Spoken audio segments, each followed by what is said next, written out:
7 choses à faire pour ne plus jamais être à découvert. Si c'est un sujet qui vous intéresse, je vous invite à rester connecté jusqu'à la fin de cette vidéo. Je vous dis à tout de suite.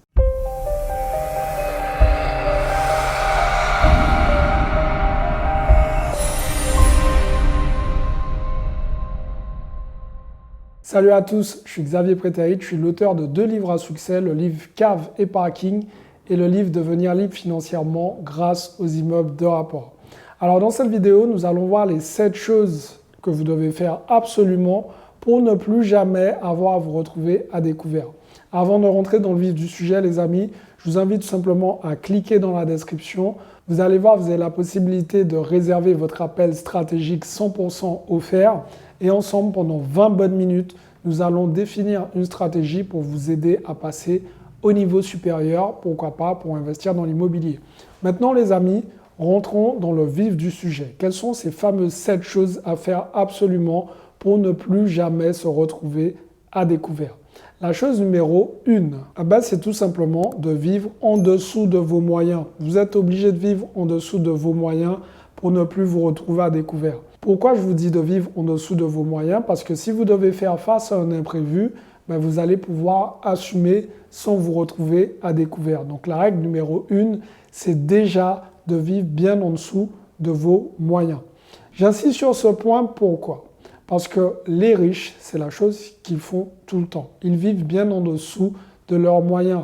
Ils dépensent même pas 1% de ce qu'ils gagnent en général. Alors évidemment, je sais que ça va vous paraître un peu gros, le fameux 1%. Vous savez, quand c'est des gars qui touchent l'équivalent de 200, 300, 400 000 euros par mois, vous aurez bien compris qu'ils ne vont pas s'amuser à dépenser 200, 300 000, 400 000 euros par mois. Donc ils dépensent beaucoup moins et ils vivent bien en dessous de leurs moyens. Donc l'idée derrière, c'est de reproduire la même chose à votre échelle, bien évidemment. On va passer au point numéro 2 qui est très très important. Finalement, le point numéro 2 va rejoindre un peu le point numéro 1. Le point numéro 2, c'est d'épargner 20% de votre salaire minimum. Ok ? 20% de votre salaire minimum. En épargnant 20% de votre salaire, ça vous permettra déjà de vivre en dessous de vos moyens, mais d'avoir ce que j'appelle une espèce de marge de sécurité.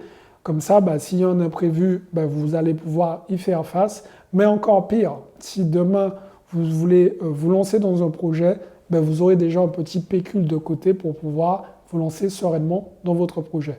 Une fois que cette étape des 20% est passée haut la main, je vous invite cette fois-ci à mettre 40% de votre salaire de côté. Et oui, 40%, certains vont faire « waouh, c'est juste impossible ». En fait, c'est juste une histoire de choix. Comment vous consommez et qu'est-ce qui est important pour vous? Quel est votre objectif? Okay, donc c'est pour ça que dès le début, je vous dis, commencez avec 20% de votre salaire de côté, vivez en dessous de vos moyens et ensuite, une fois que vous maîtrisez ces premières billes, vous passez à l'étape numéro 2, 40% de votre salaire de côté. Maintenant, on va passer à la règle numéro 3. Vous devez tout simplement changer votre mode de fonctionnement. Pourquoi je vous dis ça? Parce qu'on a tendance à souvent utiliser la carte bleue et en changeant votre mode de fonctionnement, par exemple en enlevant du cash, disons que si vous faites bien vos calculs, vous calculez combien d'argent qu'il vous faut pour faire vos courses, pour peut-être vous faire un petit cinéma tout en ayant épargné les 20 et 40% de côté de votre salaire tous les mois, là, derrière, vous savez que s'il vous reste 200 euros pour pouvoir circuler, vous enlevez tout simplement 200 euros en laissant votre compte en positif. Et maintenant, c'est à vous d'utiliser ces fameux 200 euros en cash. Donc l'idéal, c'est d'utiliser la fameuse technique des 3 enveloppes. Une enveloppe loisir, une enveloppe besoins primaires et une enveloppe 4 pépins, 4 coups durs. Okay, et vous répartissez dans cette enveloppe les 200 euros en fonction de ce qui peut être fait. Par exemple, ça ne sert à rien de mettre 150 euros dans l'enveloppe en 4 pépins. Donc vous jonglez bien, vous voyez et vous composez. Comme ça, vous avez déjà plus de chances de finir le mois en positif parce qu'avec la carte bleue, évidemment, on fait 10 euros par-ci, 10 euros par-là. Et les petits tickets sont tout petits, on ne va pas forcément faire les comptes, ça prend du temps, c'est un peu chiant. Et c'est comme ça qu'on se retrouve finalement à la fin à découvert et à ne jamais combler ce découvert. Sachez que si vous êtes à découvert actuellement, le plus difficile, c'est de ne plus être à découvert. Donc déjà de remonter la pente. Une fois que vous avez atteint ce premier palier, déjà vous allez pouvoir respirer. Donc il va falloir vraiment réduire. Donc je vous invite peut-être à commencer, au lieu de mettre 20% de votre salaire de côté, au tout début, je vous invite à combler votre découvert.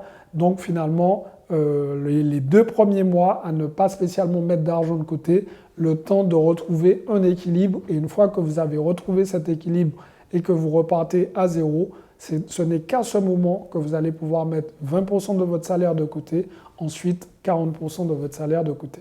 Le point numéro 4, qui est très important, il vous suffit tout simplement de vérifier votre compte en banque au moins 3 fois par semaine. Aujourd'hui, on n'a plus d'excuses. Avant, nous étions obligés d'aller au guichet, de faire la queue, de récupérer le petit ticket. Maintenant, on a des applications qui sont toutes faites. Donc, d'un simple clic, en étant chez soi dans son canapé, on peut regarder et consulter l'état de nos comptes en temps réel. Sur certaines banques, ils vous préviennent même quand il va y avoir un virement qui va rentrer ou il va y avoir un mouvement sur votre compte. Et ça vous permet tout simplement de mieux gérer vos finances. Donc, si vous n'avez pas téléchargé d'application pour votre compte en banque et que vous êtes à découvert, vous savez ce qu'il vous reste à faire. Vous devez la télécharger immédiatement pour pouvoir reprendre le contrôle de vos finances. On va passer au point numéro 5. Le point numéro 5, vous devez tout simplement changer votre mindset. Okay? Pourquoi je vous dis de changer votre mindset? Vous devez revoir votre façon de consommer. Est-ce que ce que vous consommez, c'est vraiment important? On parle souvent de gratification immédiate. Par exemple, vous passez devant un magasin, vous avez un coup de cœur et là vous dites « Ah non, il me faut trop ce haut, ce vêtement », en sachant que vous avez une garde-robe qui est complètement remplie, pleine à craquer et que vous n'avez pas spécialement besoin de ce vêtement. Et pourtant, vous allez quand même l'acheter en sachant que ça ne va pas vous arranger votre situation parce que vous êtes déjà à découvert. L'objectif vraiment, c'est de réfléchir avant d'acheter. Okay? Avant de poser votre carte bleue, avant de poser votre cash, posez-vous cette question. Est-ce que ce que je vais acheter, j'en ai vraiment besoin? Et si déjà vous hésitez, c'est que vous n'en avez pas besoin. Comme un de mes amis me le disait, quand il y a un doute, il n'y a plus de doute. Donc ne doutez pas. Voilà, quand on a vraiment besoin de quelque chose, on ne se pose même pas la question, on l'achète parce que c'est comme ça. Donc les amis, posez-vous cette bonne question. Ce que je peux aussi vous recommander, c'est d'éviter les boîtes de nuit. Quand on est en boîte de nuit, tout est très cher. Effectivement, on arrive en boîte de nuit, l'entrée coûte cher, les verres coûtent cher et ça va très vite. Il suffit de 2 verres, on est un peu désinhibé, on est en mode plus cool et on fait flamber la carte bleue, ça va très très vite et c'est fait pour ça. Donc là, c'est encore une technique pour vous retrouver plus facilement à découvert. Et en général, on ne va jamais ou très rarement en boîte tout seul. Donc qu'est-ce qui se passe? Le fait de se retrouver dans un groupe d'amis qui vont peut-être miser sur une bouteille, vous allez vouloir participer, ensuite on va miser sur une deuxième bouteille, ça ne fait que creuser votre découvert. Si vous vous retrouvez dans toutes ces phrases, c'est que évidemment, c'est le moment pour vous en tout cas de travailler dessus et de vraiment changer les choses. C'est pour ça que vous devez avant tout changer de mindset. Quand vous faites quelque chose, posez-vous cette question, est-ce que j'en ai besoin tout de suite? Si vous n'en avez pas besoin, si ce n'est pas quelque chose de primordial, n'investissez pas, n'achetez pas cette chose. Okay? Là, on ne parle même pas d'investissement, mais on parle vraiment de dépenses. Donc, ne dépensez pas sur des passifs qui ne vont rien vous rapporter, à part vous mettre dans une situation complexe. On va passer au point numéro 6. Le point numéro 6, vous devez absolument faire l'argent travailler pour vous.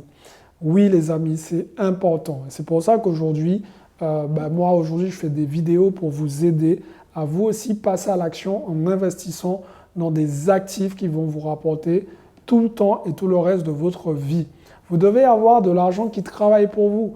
Et le problème, et ce qui fait aussi qu'on se retrouve parfois à découvert, surtout au tout début, c'est qu'on n'a pas une bonne éducation financière. Et le fait de ne pas avoir une bonne éducation financière, on a l'impression qu'on est à découvert parce qu'on ne gagne pas assez. Mais le problème, il ne vient pas de là. Le problème, il vient d'une mauvaise gestion. Alors on se dit oui, mais je ne gagne pas assez, du coup je suis à découvert. Et on a ce truc où on vit carrément à découvert. Il y a des gens que je connais, qui ont tendance à se dire « Ah bon, ça va, bah, là, je n'ai pas encore atteint mon découvert, ça va, je suis bien. » Et pour eux, ils considèrent le découvert comme une augmentation limite. Et si vous pensez comme ça, pareil, ce n'est pas le bon mindset, ce n'est pas le bon mode de pensée. Vous n'allez jamais réussir à vous en sortir. Le but, c'est de bien gérer le salaire que vous avez ou les revenus que vous avez pour ne plus vous retrouver à découvert. Une fois que ça se sera fait, vous allez pouvoir investir par exemple dans l'immobilier pour pouvoir avoir des revenus complémentaires, des revenus alternatifs qui vont s'ajouter à vos premiers revenus. Et à partir de là, vous allez commencer à switcher et vous retrouver dans une vie d'abondance, abondance financière. Et ça, ce n'est pas négligeable. Maintenant, nous allons passer au dernier point, le point numéro 7. Le point numéro 7, il est simple. Vous devez tout simplement vous réconcilier avec l'argent. Arrêtez de dire que l'argent c'est mal, arrêtez de voir par exemple quelqu'un passer en Ferrari, en Porsche et vous dire oui mais lui c'est un sale riche ou ce genre de choses. Réconciliez-vous avec l'argent. Si vous n'êtes pas en accord avec l'argent, vous fuyez l'argent, donc forcément l'argent ne viendra pas à vous. Donc c'est tout à fait normal. Donc apprenez à vous éduquer financièrement, apprenez à vous réconcilier avec l'argent. L'argent, c'est juste un moyen. Ce qui n'est pas bon, c'est ce que vous allez en faire avec. Ce qui est bon, c'est aussi ce que vous allez en faire avec.